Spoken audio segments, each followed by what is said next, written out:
Peace be to you. This is Bishop Fulton J. Sheen talking. And this will be the beginning of over 24 hours of talking. Women are accused of doing all the talking. This is to prove that men do their share.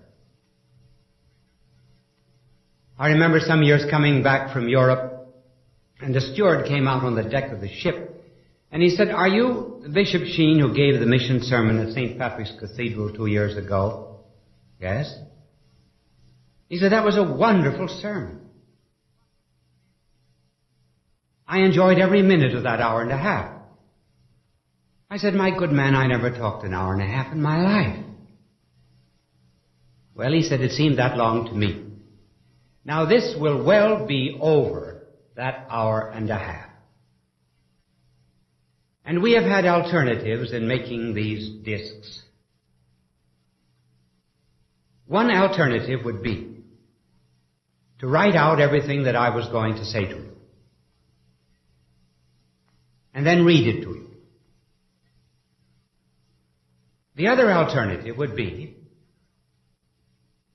to study, to meditate, and then to talk out of the fullness of my heart without notes. That is the way that I have chosen to do. Now, this second method has many imperfections about it. There will be faults, there will be mistakes. I will miss a word here and there. And I am absolutely sure that there will come a moment in your life and in listening to these records that you had wished that I had read it. You will be somewhat in the position that God must have been in when He made Adam. He looked at Adam and then said, "I could do better than that." And then He made Eve. But we've chosen this method of the open discourse in order that we might commune and have an encounter one with another. And the subject, in general, will be the philosophy of life. Now, where begin? Well, there are two ways of waking up in the morning. One is to say, "Good morning, God." And the other is to say, "Good God, morning." We are going to start with the second. We will start a long way back. And people who wake up that way have an anxiety about life. I suppose their life might be characterized in two ways. First of all, to them it seems rather absurd. And considerable literature is being produced today on the absurdity of life. I suppose one of the best expressions of that absurdity was a novel about a city on the other side of the river. And in this particular novel, there were two factories. One factory was on one side of the river, and the other factory on the other side. And the factory on one side of the river took great big stones and smashed and grounded them to powder. Then, when the stones were reduced to powder, they shipped the powder to the other side of the river, where there was another factory that turned them into great big boulders. Then the boulders were sent back to the first factory, and so the routine continued. This was to be a literary expression of the way people today regard life. One finds this absurdity often, too expressed in the writings of an existentialist who pictured three people in hell. Each one wanted to talk about himself, his own aches, his own pains, and the others were not interested. They were concerned only with their own aches and pains. And finally, when the curtain goes down, the last line of the play is, "My neighbor is hell." Now this is the way some people live. And along with this sense of absurdity, there is also a drift. Many minds are like Old Man River. They just keep floating along. No goal. Just a kind of an arrow without a target. Pilgrims without a shrine. Journeys at sea without any kind of a port. Now, what is the common conclusion of people who wake up and say this? Good God, morning. I think the common characteristic of them all is life has no meaning. It is without purpose, without goal, without destiny. I remember when I first went to Europe to study as a young priest. I was following courses during the summer at the Sorbonne in Paris, principally in order to learn French. And I dwelt in a boarding house that belonged to a certain woman whom we will call Madame Citron. I was there about a week. And she came to me and said something, but it was all French to me. You get so angry in Paris because the dogs and the horses understand French, and you don't. Well, there were 3 women school teachers that were living in the boarding house from Boston, and I asked them to act as an interpreter. And this was the story that came out. She said that after her marriage, her husband had left her. A daughter that was born to them became a moral wreck in the streets of Paris. And then she pulled out of her pocket a small vial of poison. She said, I do not believe in God. Sometimes the thought comes to me that there is a God, and then in case there be one, I curse him. So I've decided, simply because life has no meaning and is absurd, to do away with it. I intend to take this tonight. Can you do anything for me? Well, through the interpreter, I said, I can't if you're going to take that stuff. So I asked her to postpone her suicide for 9 days. I think it's the only case on record of a woman postponing the suicide for 9 days. Well, I never prayed before in my life as I prayed for that woman. And on the 9th day, the good Lord gave her great grace. Some years later, on the way to Lourdes, I stopped off at the city of Docks, where I enjoyed the hospitality of Monsieur, Madame, et Mademoiselle Citron. And I said to the village curé, are the Citrons good Catholics? Oh, he said, it's wonderful when people keep the faith all during their lives. He did not know the story. So it's possible to find one's way out of this absurdity. But now let's come to a question which interests all psychiatrists and interests all of us. What is the difference between a normal and an abnormal person?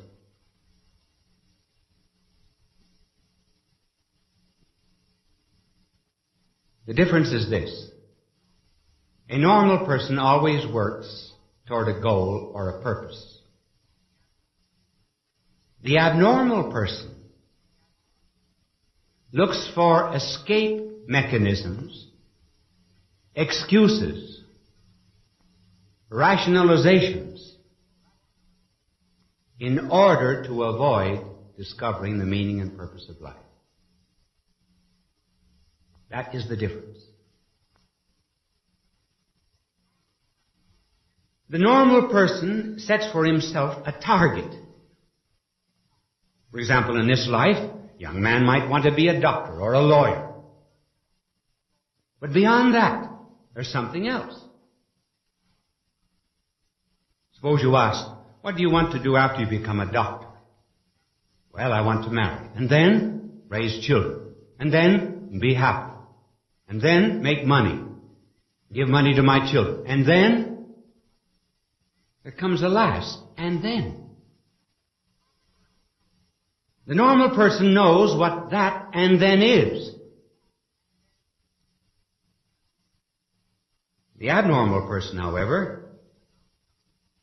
is locked up within the barrel of his own ego. He's like an egg. He's never been hatched. He refuses to submit himself to a certain amount of divine incubation in order to arrive at a different life than he has. Now, what are some of the escapes of the abnormal person? Because that's the way he spends his time. If he wants to go, for example, from New York to Washington, he isn't concerned about Washington. He's concerned about giving excuses why he doesn't go to Washington. Now, just to mention a few of these escape mechanisms of the abnormal person.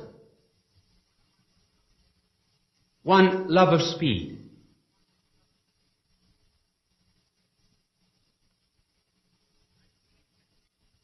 I believe that an excessive love of speed, or should I say, a love of excessive speed, is due to a want of a goal or purpose in life. So they do not know where they're going, but they certainly are on their way. And there may even be an unconscious or half-conscious desire to end life because it is without purpose. Another escape would be sex, throwing oneself into business in an abnormal kind of way, in order to have the intensity of an experience atone for a want of goal or purpose.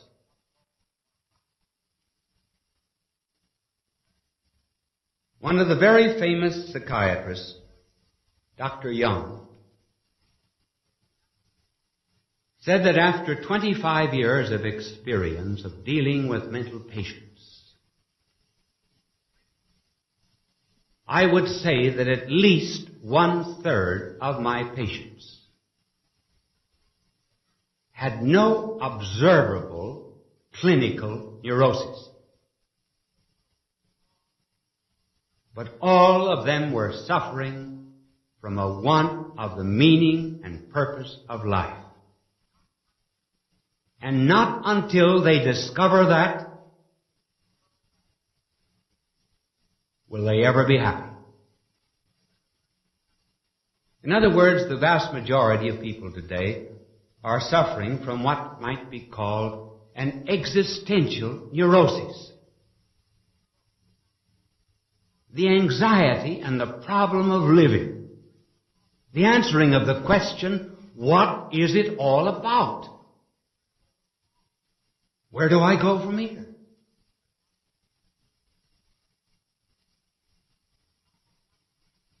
Now, how find it?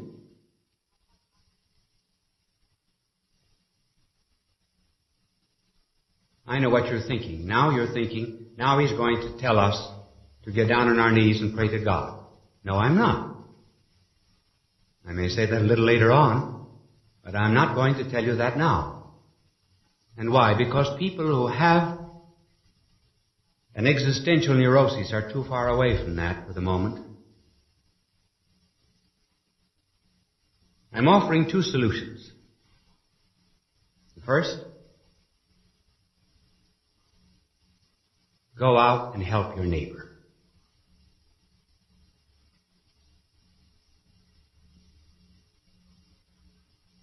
Those who suffer from an anxiety of life do so because they live only for themselves. Their mind, their heart, each has been dammed up. And all of the scum of the river of life makes of the heart and mind a kind of a garbage heap.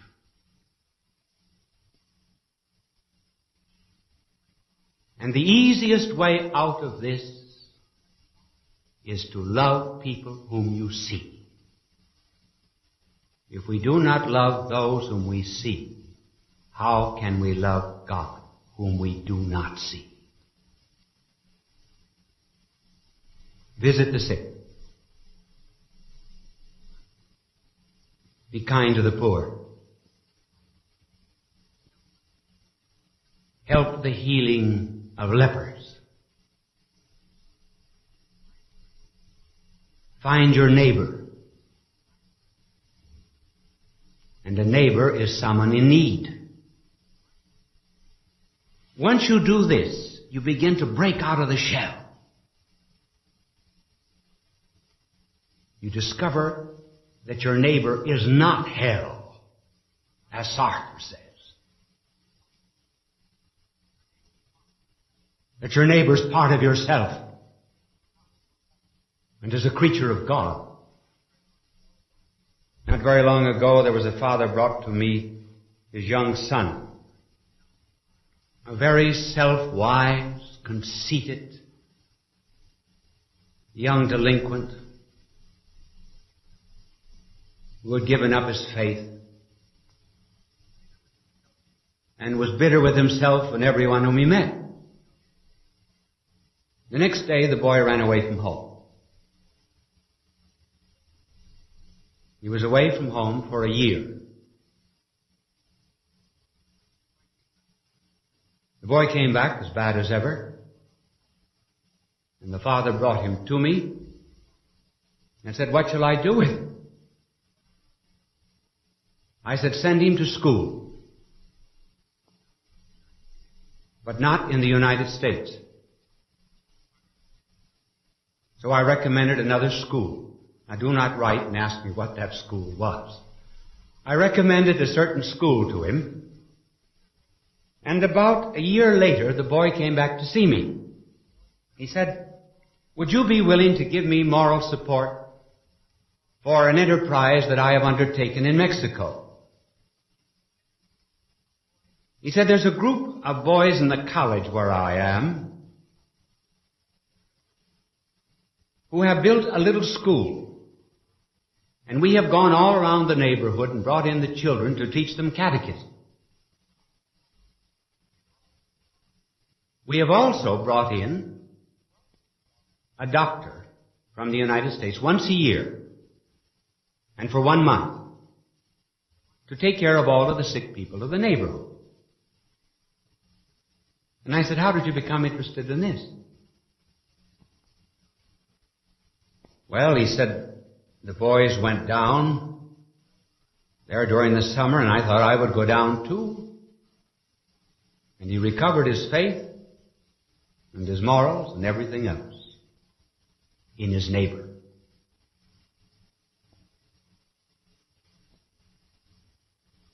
It is the poor, the indigent, the needy, the sick, the fellow creatures of God, who give to us great strength.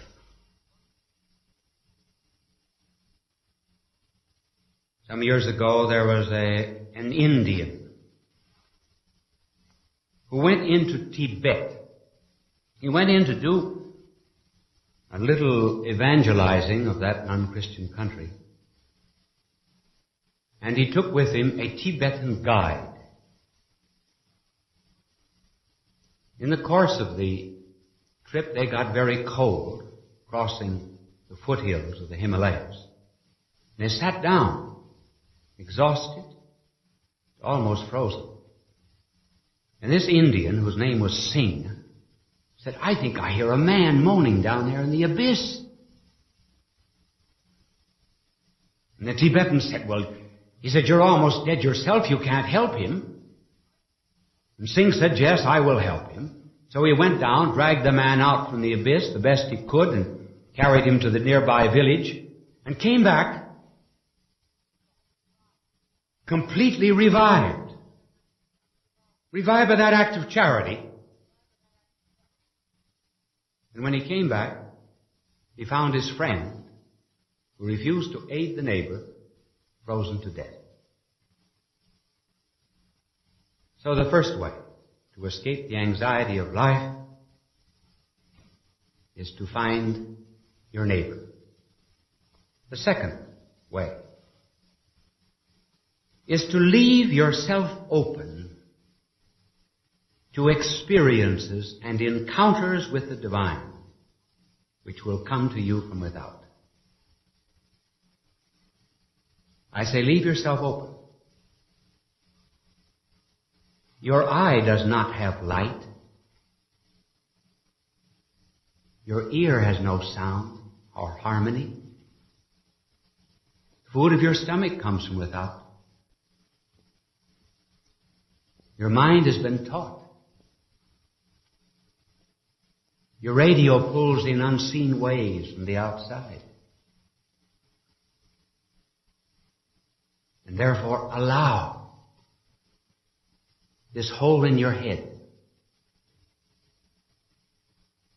this hole in your heart, to receive certain impulses that come from without, that will perfect you. No matter how far away you be from what I'm talking about, they will still come. I remember once inviting a woman to see me who had just lost her 18-year-old daughter. She was very rebellious, had no faith whatever. And she said, "I want to talk about God." I said, "All right, I will talk about Him for 5 minutes, and then you talk about Him or against Him for 45, and then we will have a discussion." Well, I was talking about 2 minutes, and she interrupted me. She stuck her finger under my nose, and she said, "Listen, if God is good, why did He take my daughter?" I said, "In order that you might be here, learning something about the purpose and meaning of life." And that is what she learned. She found it and discovered it. So I am suggesting that you will not just reason yourself into the meaning and purpose of life. You will act yourself into the meaning and purpose of life by breaking the shell of egotism and selfishness, by cleaning the windows of the moral life and allowing the sunshine to come in. You would not be seeking God if you had not already in some way found Him. You are a king in exile. You have a kingdom. We will tell you more about it later on.